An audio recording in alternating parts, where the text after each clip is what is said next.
오전 하나님 말씀은 마태복음 1장 18절부터 25절입니다. 오전 하나님 말씀은 마태복음 1장 18절부터 25절 말씀입니다.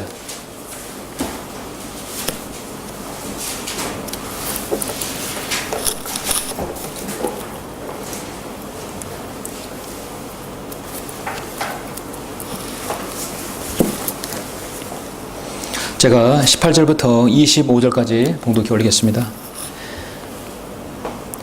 이제 예수 그리스도의 탄생은 이러하니라.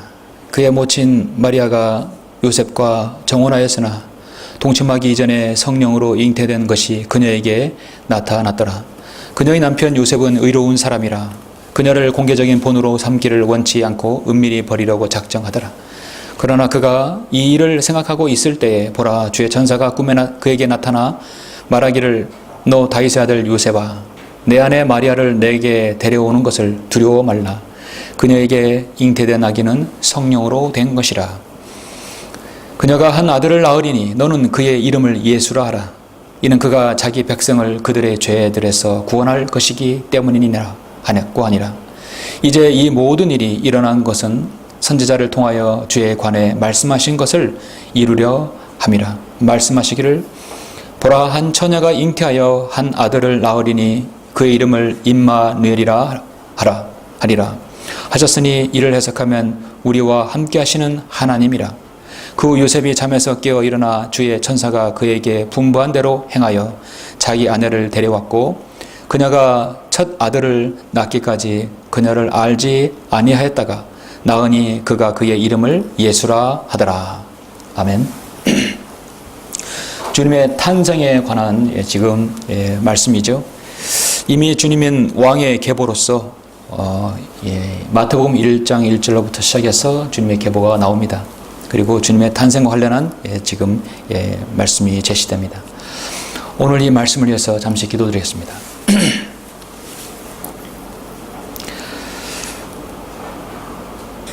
은혜와 진리가 충만하신 아버지 하나님, 감사를 드립니다. 주님께서는 자신의 피로 거듭난 사랑하는 성도들을 늘 지켜주시고 우리 생애가 다하는 날까지 주님께서 동행해 주심을 감사를 드립니다. 하나님께서 우리와 함께하지 않으시면 우리는 아무것도 이룰 수 없고 아무것도 행할 수 없으며 이 세상에서 아무것도 아닌 존재들입니다.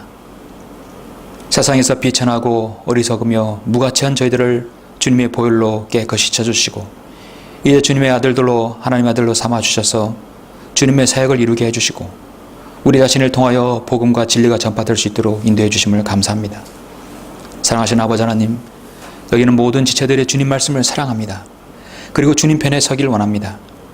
그렇다면 주님께서 우리의 생애에 이 사역과 우리 가정과 우리 각인들에게 주님께서 늘 함께 해주시고 동행해 주시길 원합니다. 오늘 저는 임마누엘 하나님이 그 아버지 하나님 늘 우리와 동행해 주시는 그 위대하신 이름을 찬양하고자 합니다. 오늘 이 이름이 얼마나 귀중하고 막중한 이름인지 말씀을 통해서 살펴볼 때 주님께서 은혜 내려주시고 우리의 전생애 동안 주님께서 우리와 동행해 주시는 그런 아버지 하나님 아름다운 삶 될 수 있도록 인도해 주시길 원합니다. 이 말씀에 기름 부어주시고 저가 성도들에게 귀한 진리의 말씀을 제시할 수 있도록 인도해 주십시오. 주 예수 그리스도 이름으로 기도드렸습니다. 아멘. 오늘 말씀의 제목은 그의 이름은 임마누엘이라는 제목으로 설교하고자 합니다. 그의 이름은 임마누엘입니다. 여러분 혹시 해외 여행이라든지 이렇게 나가셨을 때 혹시 이스라엘에 가본 적 있습니까? 이스라엘에 가게 되면 꼭 예루살렘에 들리겠죠. 통곡의 벽도 가겠고, 예루살렘에 꼭 가봐야 할 곳이 하나 있는데 그곳은 바로 야드 바셈이라는 홀로코스트 기념관이 있습니다. 2차 대전 이후에 600만 유대인들이 학살을 절대로 잊지 말고 영원히 기억하자는 의미에서 1945년 기점으로 과거와 현재의 미래 역사를 정리해 놓은 한마디로 유대인 학살 기념관입니다.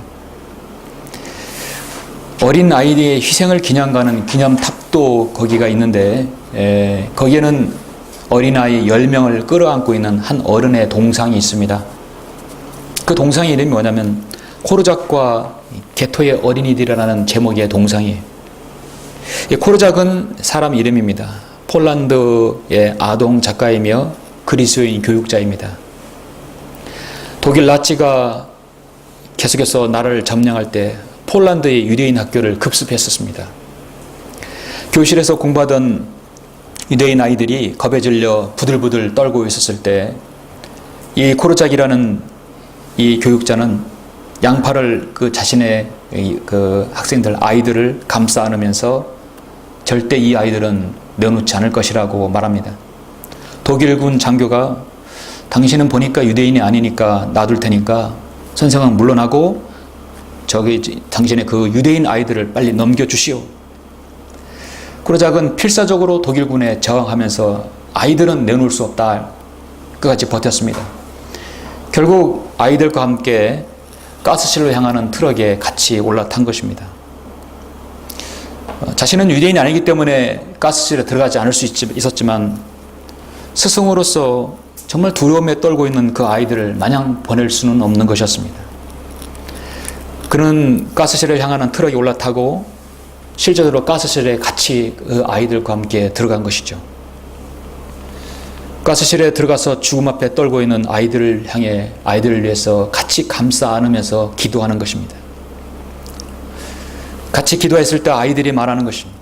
선생님, 이제 마음이 편해졌어요. 선생님이 끝까지 함께 해주시니 편안합니다. 하나님이 지켜주시니 우리는 더 이상 두려워하지 않습니다. 그리고 모두 다 가스에 질식해서 죽게 된 겁니다.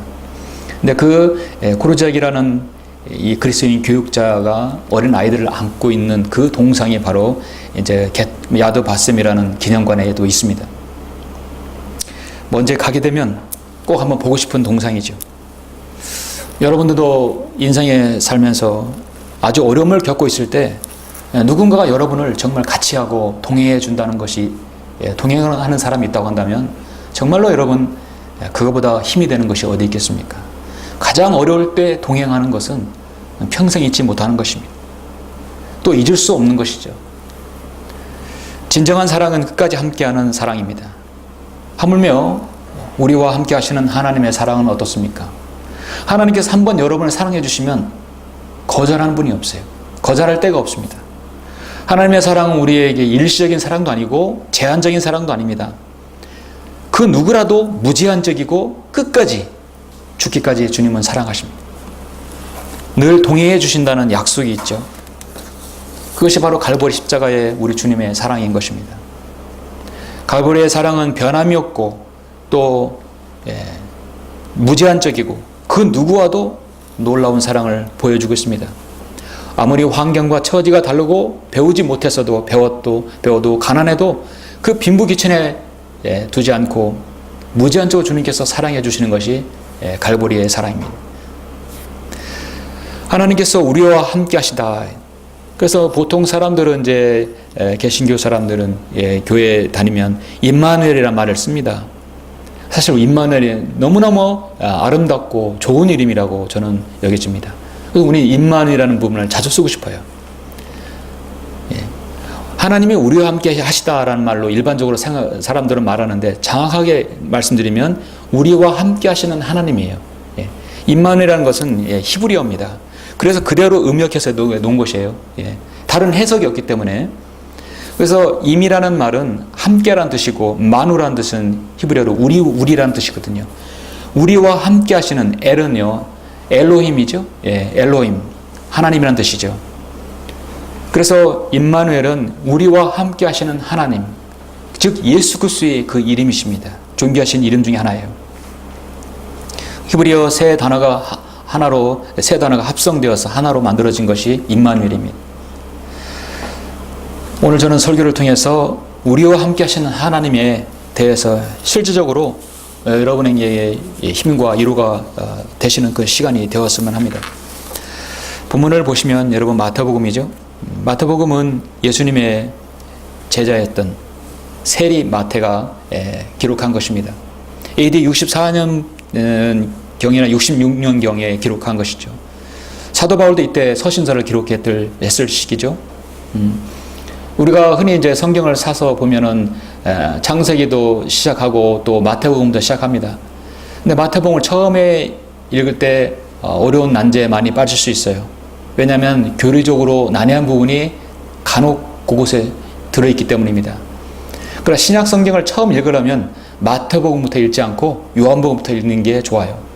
그 요한복음 읽기 전에 데살로니가 전후서를 읽고 요한복음 읽으시면 됩니다. 그리고 로마서 읽으시고 나중에 그래서 조금씩 배우시다가 마태복음 읽으시면 됩니다. 왜냐하면 마태복음은 유대인의 왕으로 오신 예수님을 지금 제시하고 있기 때문입니다. 유대인의 왕이에요. 우리 이방인의 왕이 아니라 유대인의 왕으로 오신 분을 제시하는 것이에요. 또 교리적으로 보면은 구약과 신약의 중간의 지점에 두어야 합니다. 때로는 마태복음 2사장 같은 경우는 교회 시대와 앞으로 있을 대환란 시대의 중간에 있는 교리적인 부분이 또 들어 있어요. 그래서 이 마태복음을 하나님께서 유대인에게 주신 말씀이냐, 교회에게 주신 말씀인가, 이방인에게 주신 말씀인가를 잘 구별을 해야 하는 부분입니다. 그래서 좀 공부해야 할 부분이 마태복음입니다. 교리적으로 공부할 때 나누어서 공부하지 않으면 그 교리가 대환란 시대의 교리를 우리에게 적용시키기 때문에 결국 행위로 구원을 얻겠다는 것이 될 수밖에 없죠. 우리는 행위로 구원받는 것이 아니라 믿음으로 구원받게 됩니다. 그래서 교리적인 재난이 가져오는 엄청난 오류를 가져오는 것입니다. 오늘 본문의 핵심이 되는 23절에 보니까 보라 한 처녀가 잉태하여 한 아들을 낳으리니 그의 이름을 임마누엘이라 하리라.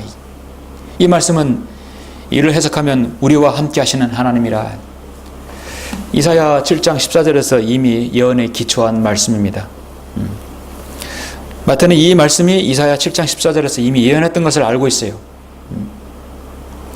주님의 탄생과 관련한 말씀이죠. 이미 720년 전에 이사야가 예언했던 것입니다. 오늘날 대다수 한국교회는요, 제가 이렇게 보면은 오늘 보면 마태복음 1장 18절부터 25절은 거의 99.9%가 성탄절의 주요 본문으로 쓰여지는 말씀 구절입니다. 이 말씀은 거의 대부분 연말연시, 연말에 성탄절에 거의 쓰여져요. 왜냐하면 주님의 탄생과 관련되어 있기 때문에. 가장 12월에 많이 언급되어지는 본문일 수 있습니다. 그런데 저는 왜 이것을 이 봄철에 사역을 하나님께서 더 새롭게 시작하는 이 시점에 필요한 것인가? 너무나 우리에게 필요한 말씀이기 때문입니다. 왜냐하면 우리가 함께하는, 우리가 하는 사역, 또 여러분의 가정, 여러분 자신이 하나님께서 동행해 주시고 함께 하시라는 내용이기 때문입니다. 사람들은 이 구절들을 가지고 일반적으로 많은 설교자들이 이렇게 말합니다. 하나님이 인간의 아픔과 고통을 함께 나누기 위하여 육신의 몸을 입으시고 이 땅에 오신 것이 성탄입니다. 비천한 말구유는 인간을 향한 하나님의 구체적인 사랑의 표현입니다. 그러므로 우리도 나눔을 통해서 서로 기억해야 할 것입니다. 이런 식으로 하겠죠.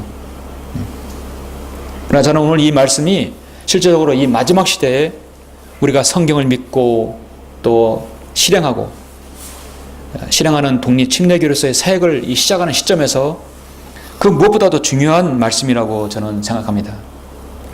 오늘 이 말씀을 통해 임마누엘이라는 주님의 이름이 누구에게 해당하는지 우리가 말씀을 함께 숙고하겠습니다. 오늘 말씀을 통해서 여러분의 실제적으로 또 믿음의 더 진보를 가져오기를 원합니다. 본문에 보니까 지금 이제 예수 그리스도의 탄생은 이러하니라, 탄생에 관한 말씀을 하고 있어요. 그의 모친 마리아가 요셉과 정혼하였으나 동침하기 이전에 성령으로 잉태된 것이 그녀에게 나타났더라. 그녀의 남편 요셉은 의로운 사람이라 그녀를 공개적인 본으로 삼기를 원치 않고 은밀히 버리라고 작정하더라. 그러나 그가 이 일들을 생각하고 있을 때에 보라, 주의 천사가 꿈에 그에게 나타나 말하기를 너 다윗의 아들 요셉아, 내 아내 마리아를 내게 데려오는 것을 두려워 말라. 그녀에게 잉태된 아기는 성령으로 된 것이라. 자, 성령으로 된 것이라겠죠? 아직 부부가 한 몸이 되지 않았어요. 그녀가 한 아들을 낳으리니 너는 그의 이름을 예수라 하라. 이는 그가 자기 백성을 그들의 죄에서 구원할 것이기 때문이니라고 하니라. 이제 이 모든 일이 일어난 것은 선지자를 통하여 주에 관해 말씀하신 것을 이루려 함이라 말씀하시기를. 선지자를 통하여 주에 관해. 그래서 개혁성경에는 구약성경에 보면 이 주가 여호와로 나오죠. 그래서 여호와는 바로 주님이시다는 것을 스스로 증명하고 있는 것입니다. 대다수 부모님들은 이제 특히 신혼부부라든지 이렇게 아기를 낳기 전에 보통 아이의 이름을 미리 짓죠. 아들이건 딸이건 간에 이름은 보통 이제 장차 큰 인물, 좀 하나님 앞에 귀하게 쓰임받는 제목이 되달라고, 또 재원이 되게 해달라고, 이렇게 소망을 담는 이름을 미리 이름을 지어줍니다. 여러분도 태어나기 전에 누군가, 또 여러분 부모님이 여러분 이름을 지었을 것입니다. 저도 저의 자녀들을 낳기 전에 이름을 지어놨어요. 예수 그리스도께서 탄생 전에 6개의 이름을 하나님께서 부여해 주셨습니다. 마태복음 1장 23절 본문에 보니까 임마누엘이라고 이름을 기록해놨고, 마태복음 1장 1절은 다윗의 아들이라고 했고, 누가복음 1장 31절에 보면 예수라고 말씀하셨죠. 또 누가복음 1장 32절에 보면 가장 높으신 분의 아들이라 했습니다.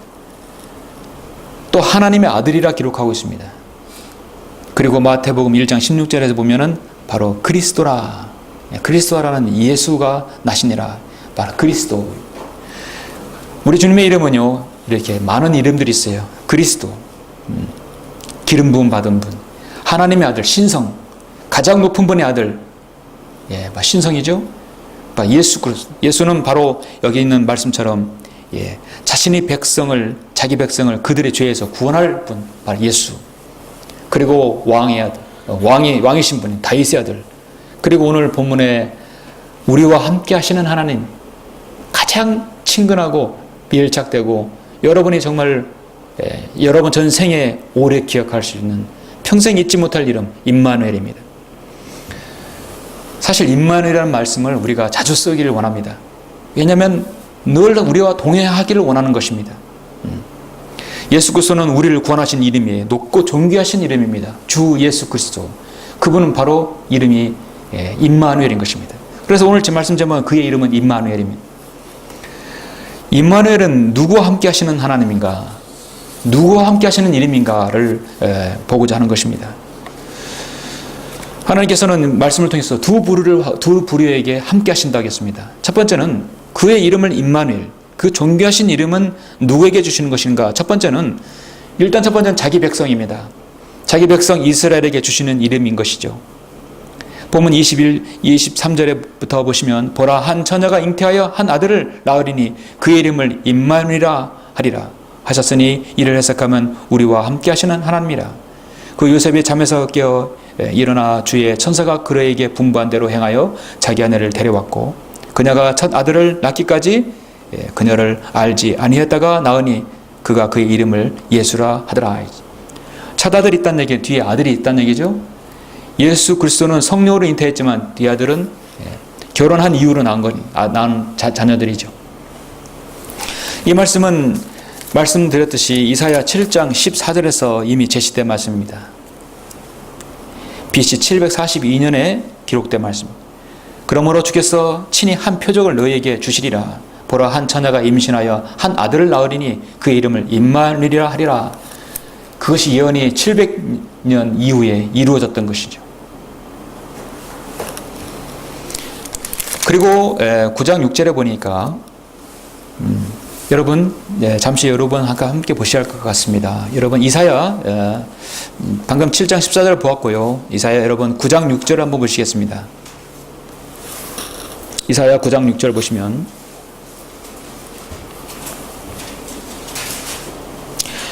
이 한 절에 초림과 재림이 같이 섞여 있는 말씀입니다. 상당히 드문 구절이죠. 이는 우리에게 한 아이가 태어났고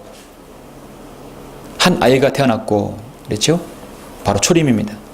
우리에게 한 아들이 주어졌으니 정부가 그의 어깨에 있을 것이요 그의 이름은 경이로우신 분이라, 상담자라, 능하신 하나님이라. 바로 예수 그리스도 능하신 하나님이라, 영원하신 아버지라, 화평의 통치자라 불리라. 이 화평의 통치자는 주님께서 재림하셔서 화평의 통치자로서 세상을 다스릴 왕을 보여주시는 것입니다. 여러분, 왜 주님께서 임마누엘로 오셨습니까? 왜 주님께서 임마누엘을 여기서 제시하겠습니까? 자기 백성이니까요. 여러분, 출애굽기를 읽다 보면은 모세가 파로 앞에서 늘 하는 말이 있어요. 내 백성을 가게 하라. 내 백성을 가게 하라. 내 백성을 가게 해서 그들로 섬기게 하라. 그들로 섬기게 하라. 내 백성을 놓아주라는 얘기죠. 끊임없이 제시하고 있습니다. 하나님께서는 이미 아브라함에게 나의 백성이라고 하셨고 이미 그들을 선택하셨어요. 그들의 선택은 아직도 유효합니다. 오늘날 많은 사람들이요, 이렇게 신학하는 사람들이 이스라엘에게 준 축복은 모두 다 우리 그리스도인이 다 넘어왔다. 이스라엘에게 준 것들은 모두 우리 그리스도인이 가질 것이다. 영적인 우리 이스라엘 백성들이 다 차지할 수 있다고 그렇게 제시합니다. 유대인에게 준 여러분 안식일은요, 여전히 유대인에게 해당하는 것이에요. 그런데 오늘날 안식교가 가져갔어요. 13만 4천 명은 신천지가 가져가고요. 렘넌트라고 해서 남는 자, 그것도 마찬가지 13만 4천 명인데 그거는 다락방 유관수 목사가 가져가고, 유대인에 해당하는 건 모두 하나씩 다 가져가는 것이에요. 유대인은 여전히 하나님 앞에 선택된 백성이요, 그들은 이제 지금 현재 예수 그리스도를 거절하지만 혹독한 대화란을 거쳐서 그들은 예수님을 주로 시인할 것입니다. 예수님께서 우리에게 오신 임마누엘의 목적은 일단은 1차적으로 유대인이 거절했기 때문에 우리에게 온 것이지, 먼저는 유대인에게 했습니다. 지금 말라기가 BC 400년에 기록했을 때 400년 이후에 400년 기간 동안에, BC 4년까지 400년 기간 동안에 어떤 예언도 계시도 선지자도 없었어요. 그때 헬라 문화가 발달해서 많은 것들이 철학 사상이 들어왔죠. 그 기간 동안 로마가 세상을 지배해서 이스라엘, 팔레스타인을 완전히 지배하고 있었기 때문에 그들에게는 그 억압받는 부분에서 해방이 필요했고 왕이 필요했고, 백성이 있고 땅이 있었지만 그들에게 왕이 없었어요. 근데 그들은 여전히 카이사가 왕이라고 생각했었습니다. 진정한 왕이 아니죠. 누군가가 자신의 그 고충에서 그들을 구원할 구원자를 찾고 기다리고 있었습니다. 근데 그들은 찬란하게 왕으로 오실 분을 찾고 있었지만 베들레헴 말구유관에서 나신 분이 그들의 왕일 것은 그들은 몰랐던 것이죠. 상상하기 힘든 사건이었습니다. 우리 주님께서는 공생에 사역하신 것을 어떻게 저는 여러분에게 쉽게 설명할까? 참 중요한 것 같아요. 여러분, 예수님께서 하나님의 아들이시고 전능하신 분이 아들이세요. 그 위대하신 하나님께서 아무것도 세상에서 무가치한 그렇게 목이 곱고 그렇게 변덕이 심한 이스라엘 민족을 왜 여전히 사랑하실까? 그들을 사랑하셔서 그들을 구원하시기 위해서 왕으로 오시기 위해서 저 셋째 아들 낙원에서 이 땅에 오신 거예요. 내려오신 것입니다. 그 유대 민족을 구원하시기 위해서요. 전 세계 지도를 보면은 유대인 그 예루살렘 얼마나 작은 한 곳에 불과합니까? 사복음서를 여러분 보면, 주님의 생애를 보면 주님께서 자신의 백성을 얼마나 사랑하셨는지를 알 수 있습니다. 오 예루살렘아 예루살렘아, 그들이 주님을 거절하는 거 주님은 한탄하며 주님은 모르시는 것입니다. 로마서 9장 1절에서 사도 바울도 자신의 동족을 그렇게 사랑했죠. 내 동족을 위해서라면 차라리 내가 주님께 저주받기를 바란다고 하는 것입니다. 모세도 자신의 민족을 사랑했어요. 200만 명을 이끌 때 차라리 저 민족을 벌하시려면 나를 생명의 창에서 지워달라고 하는 것입니다. 사도 바울도, 우리 주님도, 모세도 모두 민족을 사랑하고, 우리 주님은 이 이스라엘 민족을 구원하시기 위해서 이 땅에 오셨어요. 그리고 낮고 낮은 천한 땅에 주님께서 공생의 33년의 반의 생애를 보내셨습니다. 미국 CBS 방송국에서는 언더커스 보스라는 그런 방송 프로그램이 있어요. 언더커버 보스라는 것이죠. 언더커버, 무엇을 덮어씌운다는 거죠. 근데 보스라는 얘기는 CEO, 대장이라는 뜻이죠. 보스가 평범한 삶으로 변장한다는 뜻이에요. 저는 유튜브에서도 그것을 본 적이 있는데 좀 잔잔한 감동이 있는 그런 프로 같습니다. 이장 취업한 한 기업의 최고 경영자가 펼치는 좌충우돌 이야기를 담은 TV 프로그램입니다. 이제 어느 정도 알려진 그 기업이라고 한다면 최고 경영자가 이제 있게 되죠. 최고 경영자 CEO가 자신의 회사에 이장 취업을 합니다. 그리고 일주일 정도 근로 현장에 직접 경험을 하고 직원들의 고충을 들어요. 그리고 일종의 몰래카메라 형식으로 리얼리티 프로그램을 만듭니다. 예를 들어서 신입사원의 하루라는 다큐멘터리를 촬영한다고 하고 현장 직원들을 감쪽같이 속이는 것이에요. 그 현장 직원들은 신입사원 이 사람이 정말 신입사원인 줄 알고 같이 땀 흘리고 같이 일합니다. 그리고 어려움 이렇게 모르면 막 혼내기도 하고, 왜냐면 그 사람이 최고 경영자인 줄 모르는 것입니다.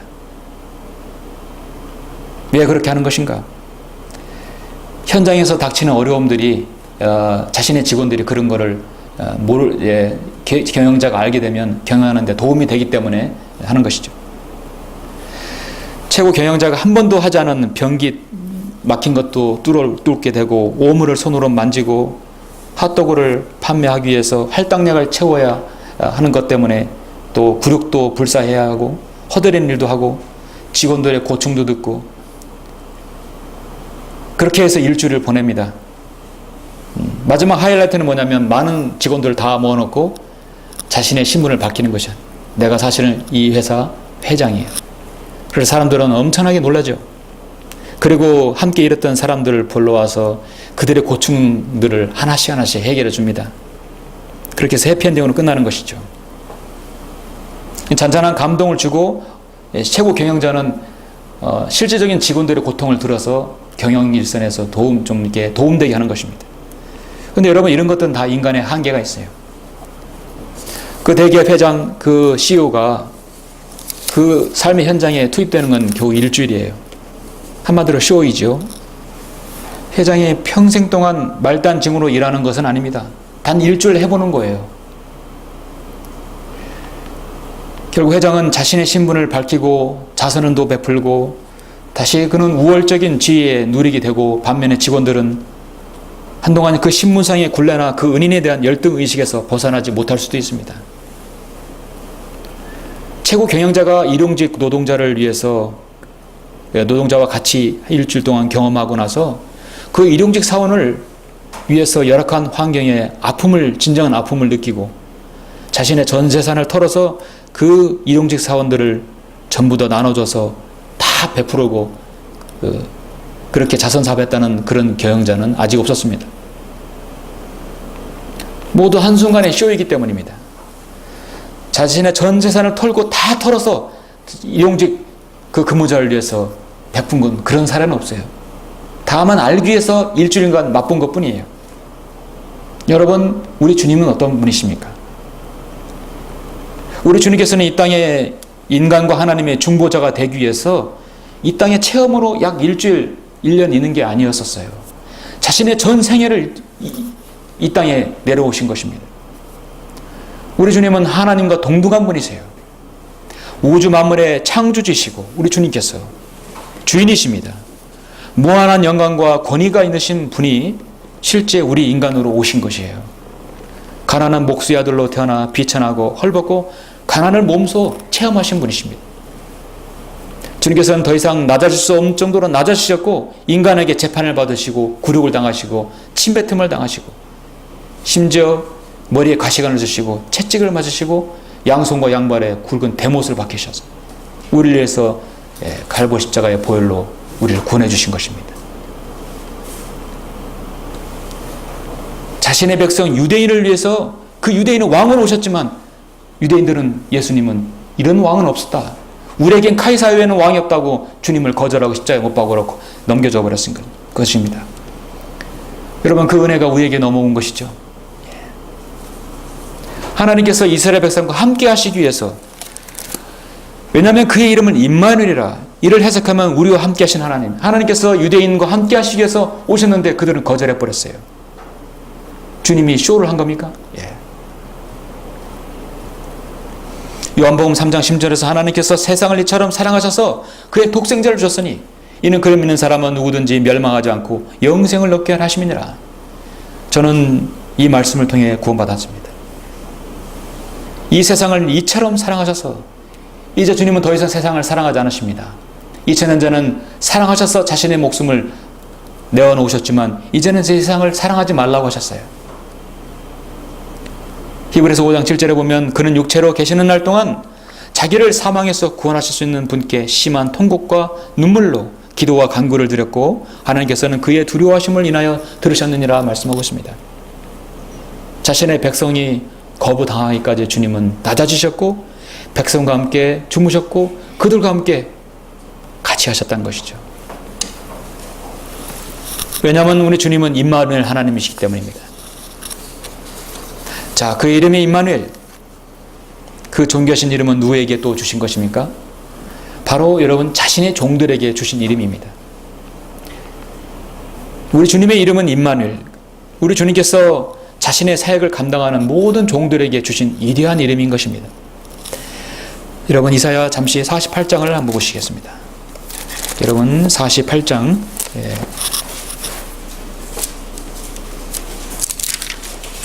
죄송합니다. 49장입니다. 49장 1절로 4절 보시면 자, 여기 이 부분은요, 임마누엘은 없지만 하나님께서 자신의 사역을 받드는 사람에게 내가 함께 하시겠다는 약속입니다. 물론 1차적으로 이거는 이제 예언적인 말씀이지만은 우리가 충분히 받아들일 수 있죠. 49장 1절 오 섬들아 내게 들으라 먼 곳에 있는 너희 백성들아 경청하라 주께서 태에서부터 나를 부르셨고 내 어머니의 배에서부터 그가 내 이름을 언급하셨느니라. 주께서는 내 입을 예리한 칼같이 만드셨으며 그의 손 그늘에 나를 숨기시고 나를 번쩍이는 화살로 만드사 그의 화살통에 감추시고 내게 말씀하시기를 오 이스라엘아 넌 나의 종이라 내 안에서 내가 영광을 받으리라 하시기에 내가 말씀하시기를 내가 헛되이 수고하였으며 아무것도 아닌 것과 헛된 것을 위하여 내 힘을 소모했나이다 하였도다. 그러나 나의 심판이 분명히 주와 함께 있고 나의 사역이 나의 하나님과 함께 있느니라. 여러분 핵심의 말씀입니다. 나의 사역이 나의 하나님과 함께 있느니라. 하나님께서는 우리에게 사역을 이탁을 해주셨어요. 말씀을 전파하라. 그리고 말씀을 가르치라는 것입니다. 여러분 이 사역은요 우리가 이거 좋아서 우리가 우리 만족을 위해서 하는 그 사역이 아니죠. 이 사역은 하나님의 사역입니다. 그럼 하나님께서 함께 하시겠다고 하는 것입니다.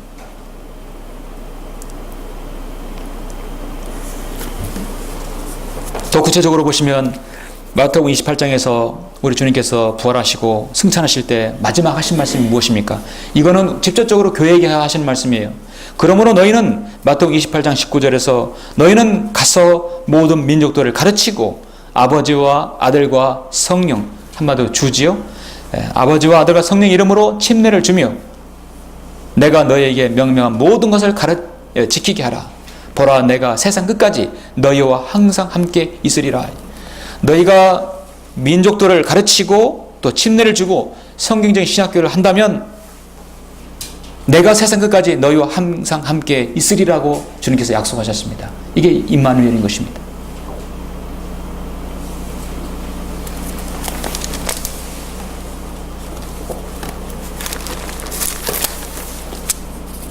이것은 마치 창세기 28장 15절에 있는 말씀처럼 동일한 약속을 가지고 있죠. 내가 너를 떠나지 아니할 것이라.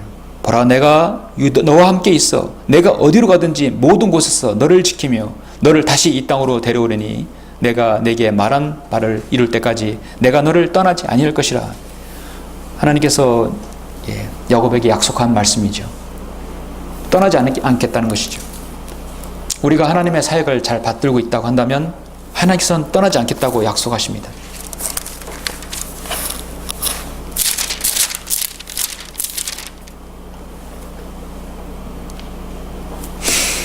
너는 두려워 말라. 내가 너와 함께 함이라. 놀라지 말라. 내가 내 하나님이라.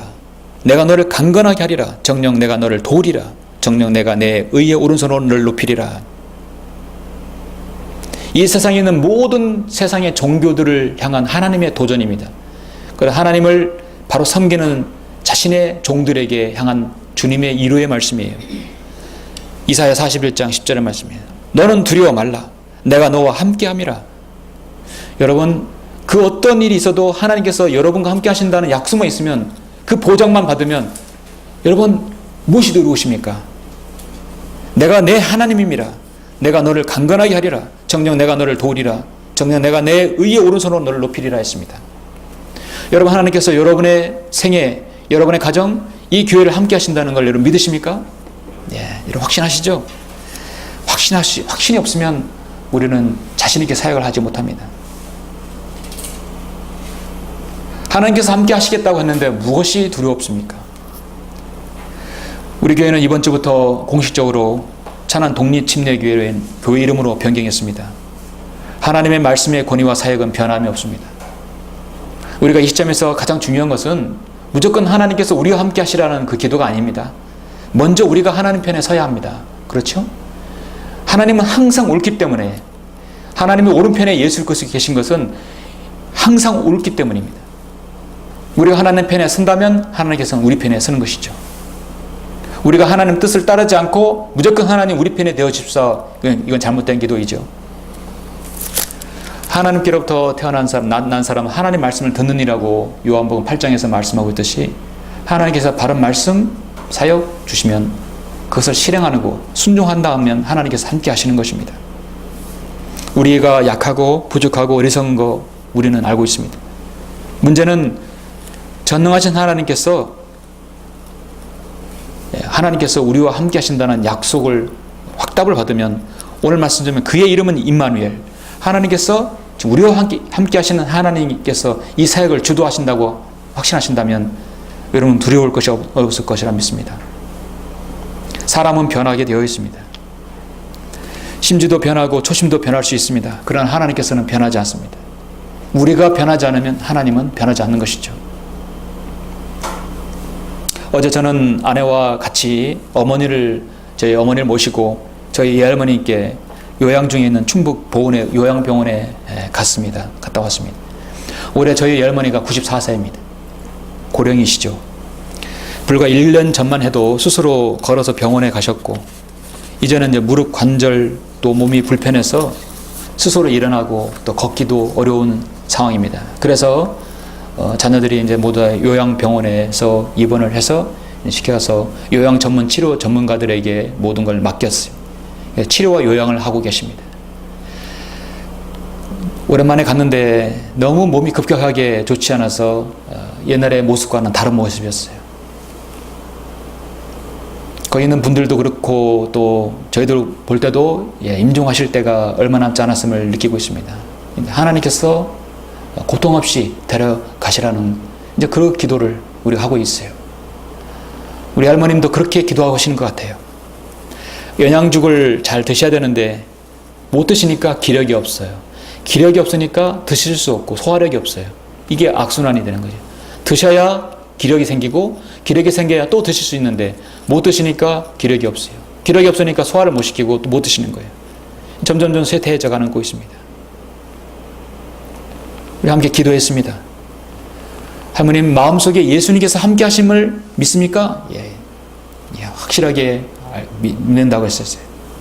그럼 남은 생 하나님께서 동행해 주시고 오직 주님께 소망을 두기를 원하십니까? 그러시대요. 얼마나 감사합니까? 여러분 병원에 가시면 병문안 하실 때 그 환자들에게 여러분 뭐라고 하십니까? 우리가 보통 이제 일반적으로 교회를 다니거나 하나님 모르는 사람들은 손을 잡으면서 힘내세요. 잘 될 거예요. 보통 이렇게 말하죠. 힘내세요. 잘 될 거예요. 참 위로의 말을 전합니다. 물론 듣는 사람은 말이라도 감사하죠. 감사합니다. 고맙습니다. 답례를 하죠. 답변하죠. 그런데요, 힘없고 기력이 없는 사람한테 힘내세요. 잘 될 거예요. 라는 것은 참 무의미한 말이에요. 도움이 없는 말입니다. 낼 힘이 없는데 어떻게 힘을 내요? 어디서? 힘이 없는데 어떻게 힘을 내라는 말입니까? 우리 그리스도인은 문병할 때 여러분 말씀하시는 것도 좀 이제 잘 지혜롭게 하실 필요가 있을 것 같아요. 우리 그리스도인은 다른 사람 아픈 사람에게 가서 가장 좋은 위로의 말씀 뭐라고 생각하십니까? 선생님 아니면 누구에게? 자매님, 형제님? 이제까지는 자신의 혼자 힘으로 인생을 사셨을 줄 모릅니다. 자신의 힘으로 사셨습니다. 이제는 누군가의 도움을 받아야 합니다. 그 누군가는 바로 창조자 하나님이시라는 것입니다. 형제를, 자매를, 아니면 성도님을 만드시고 지금까지 생애를 인도하신 하나님을 기억해야 합니다. 창조 하나님의 도움을 받아야 합니다. 그래야만이 힘을 얻을 수 있습니다 라는 것이죠. 하나님의 존재를 알리고 예수 그리스도를 소개해야 되는 것이죠. 그랬을 때 없는 힘이 생기고 그 힘으로 무엇을 먹게 되고 살아가게 되는 것입니다. 우리 주님은 유에서 무에서 유를 창조하시는 분이십니다. 이사야 40장에서 주를 앙망하는 자는 새 힘을 얻는다고 말씀하고 있죠. 예. 하나님을 모르면 없는 힘이 저절로 생길 수가 없어요. 힘없는 사람에게 힘내라는 말은요, 죽어가는 사람에게 죽지 말라는 거하고 동일해요. 어떻게 자신의 생명이 죽어가는데 우리가 그걸 막을 수 있겠습니까? 우리 그리스도인은 실질적인 필요를 공급받고 사는 사람들입니다. 또 여러분이 소유하고 여러분이 믿고 있고 여러분이 지금 믿고 있고 섬기고 있는 하나님을 다른 사람에게 전달할 때는 그 하나님께서 실제적으로 그 사람과 함께 하심을 여러분 확신시켜 주는 것이 중요하다고 생각합니다. 사랑하는 성도 여러분, 성경에 보면은 노아 방주가 이제 창세기 6장에 나오지요. 노아 방주가 처음으로 나온 것이 창세기 6장 14절에 나오는데 방주가 아크, 영어로 아크라고 하는데요. 히브리어로 방주를 테바라고 합니다. 테바. 뭐 여러분 잊어버려도 괜찮습니다. 중요한 것은 이제 방주가 큰 선박이기 때문에 이 테바라고 한다면 거대한 큰 구조물 배라고 생각할 수 있습니다. 그런데 여러분 유일하게 동일하게 아크라고 쓰고 테바라고 쓴 히브리 말을 또 한 곳에서 잘 쓸 수 있는데 그것이 뭐냐면 출애굽기 2장 3절의 말씀입니다. 바로 모세의 출생과 관련해서 하나님께서는 거기서 테바라는 말씀을 쓰시는데요. 모세의 보면 알다시피 히브리 노예로 이제 살면서 산에 아이를 낳으면 무조건 다 날강에 다 빠져 다 죽이라는 파로의 명령이 있었습니다.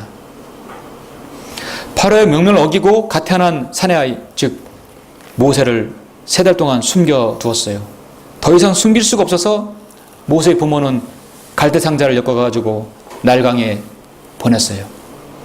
근데 모세를 숨긴 그 갈대 그 바구니가 바로 아크, 성경에서는 바로 테바입니다. 유일하게 노아 방주도 테바고 갈대 바구니도 테바입니다.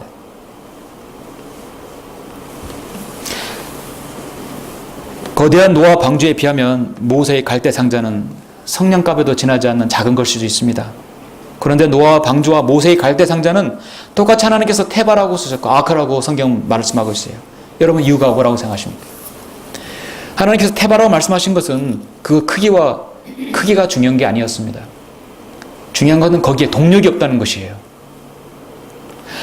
노아의 방주에도 모세의 갈대 상자에도 자체 모더라든지 풍향계라든지 돛을 달아놓은 것이 없어요. 모세가 안에다가 엔진을 갖다 다는 것은 없습니다. 그냥 아무런 무동력이에요. 진행 방향, 진행 속도, 정지 장소 아무것도 해결할 수 있는 장치가 아무것도 없어요. 전적으로 하나님께서 그 안에 함께 하셔서 하나님께서 인도하시고 동행해 주지 않으시면 아무것도 할 수 없는 것이 바로 방주인 것입니다.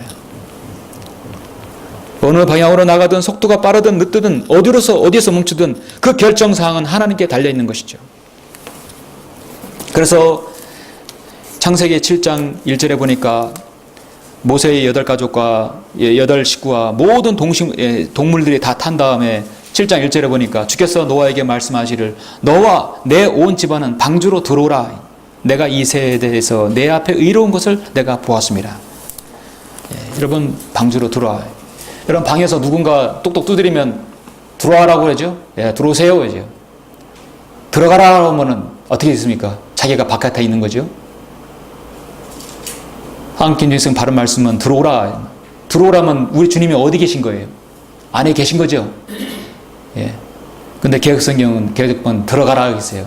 그럼 하나님이 방주 안에 없고 다른 데 계신 거예요. 동행해 주시지 않는 것이죠. 들어오라. 이미 방주 안에 하나님의 임재가 거기 있는 것입니다.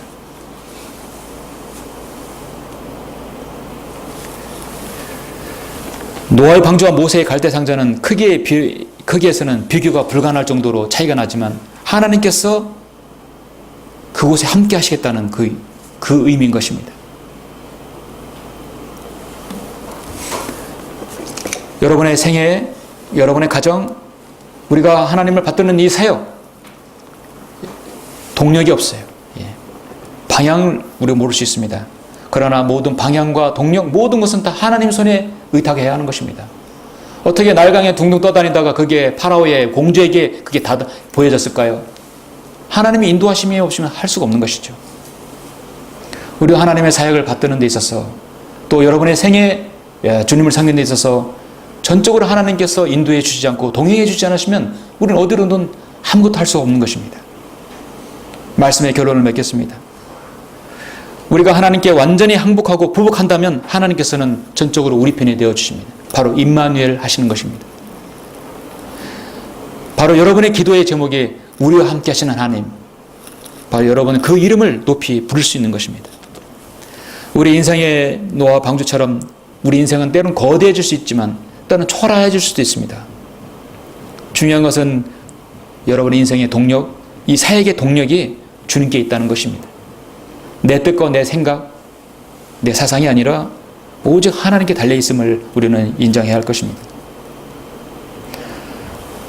자신의 동력이 있다고 무엇인가 하겠다고 한다면 그것은 헝클어지게 되고 그건 비정상적으로 갈 수밖에 없는 것이죠.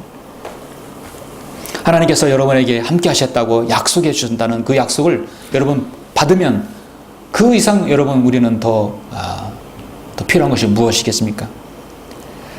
때론 물질, 때론 건강, 때론 여러분이 일할 수 있는 터전들 모든 것 다 하나님께서 동행해 주셔야만이 가능한 것입니다.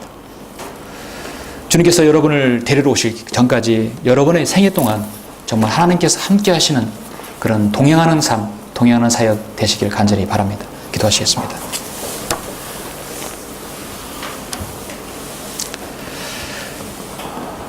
존귀하시고 위대하시며 늘 우리와 동행해 주시는 아버지 하나님 감사를 드립니다. 저는 오늘 마태복음 1장에서 주님의 탄생에 관한 말씀으로 설교를 하였습니다. 주님께서는 이스라엘 백성을 구원하시려고 자신의 이름을 임마누엘 하셨고 그들과 함께 하신다고 약속했습니다. 그러나 그들은 주님을 거절하였습니다. 아버지 하나님, 그럼으로써 우리 주 예수 그리스도 위대하신 그 구원의 계획이 바로 약속도 언약도 없었던 저희들에게 넘어왔습니다. 우리가 예수 그리스도를 주로 고백하고 신하였을 때 하나님께서는 우리를 자녀로 삼아주시고 우리와 늘 동행해 주시겠다고 주님께서 약속해 주셨습니다. 자신의 사역에 하나님께서 동행해 주시겠다고 약속해 주셨습니다. 여기는 성도 한 분 한 분들을 주님께서 기억해 주십시오. 우리가 이전에는 어떠한 삶을 살았든지 이제 주님께서 오실 날이 얼마인지 우리는 알 수 없습니다. 그러나 주님을 섬기는 동안 우리의 생업과 삶과 이 사역들, 가정에 되어지는 모든 일들이 하나님께서 동행해 주시고 하나님께서 우리의 동력이 되어 주시길 간절히 원합니다. 오늘 그러한 시간 될 수 있도록 다시 한번 믿음의 고백이 되는 시간 될 수 있도록 주님께서 역사해 주십시오. 주 예수 그리스도 이름으로 기도드렸습니다. 아멘. 우리 잠시 일어서시겠습니다. 단주가 나오는 동안에 자, 여러분 성령님께서 여러분 하신 대로 나오셔서 기도하시고 또 때로는 앉아서 편하신 대로 자유스럽게 여러분 그래서 또 기도하시길 원합니다. 하나님께서 여러분의 생애에 동행해 주시길 원합니다. 자, 기도하시겠습니다.